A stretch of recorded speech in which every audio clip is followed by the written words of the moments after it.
Nous, nos bêtes estivent sur le Tour des lacs d'Ayous depuis 67 ans. Les pâturages des lacs d'Ayous appartiennent au syndicat du Haut-Ossau. Tous les ans, on doit monter en haute montagne autour des lacs de Bious-Arctique.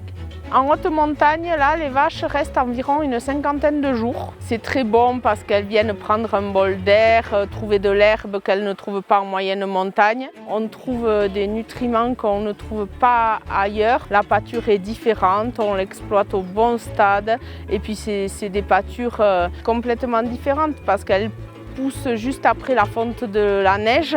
Et en bas, sur l'exploitation, on ne trouve pas du tout ça, quoi. Pour la surveillance, nous, on y monte à peu près 1 à 2 fois par semaine pour venir les voir, pour les surveiller.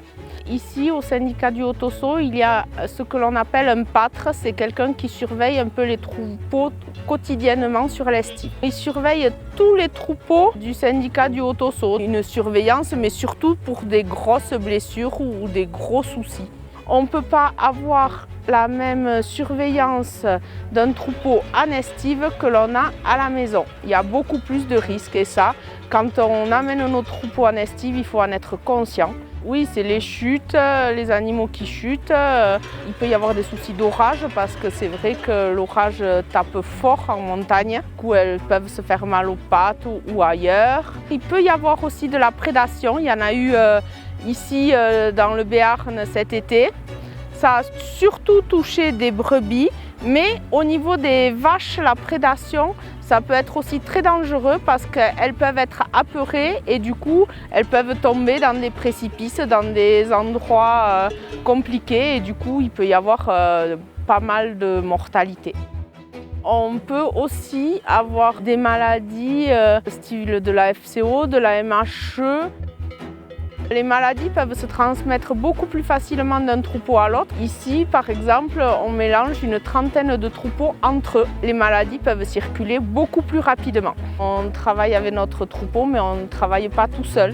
On a une dizaine de personnes qui nous aident pour justement contenir notre troupeau pour ne pas se mélanger avec les autres troupeaux. Tous ces mouvements d'animaux-là ne peuvent pas se faire rien que l'exploitant tout seul, trop compliqué, parce que les espaces sont trop grands à gérer. Si jamais nos vaches se mélangent à d'autres troupeaux, bien sûr on les trie. On trie les vaches des autres troupeaux ou les nôtres. Il y a des parts de contention qui existent dans les estives où il y a des endroits, des passages un peu plus serrés où c'est plus facile de trier des animaux, par exemple. Ce métier-là m'a été transmis par mes parents. C'est vrai que chez moi, être éleveur transhumant, ça se transmet de génération en génération. Ça fait 4 générations que l'on perpétue ces traditions et que l'on vit de cette agriculture-là.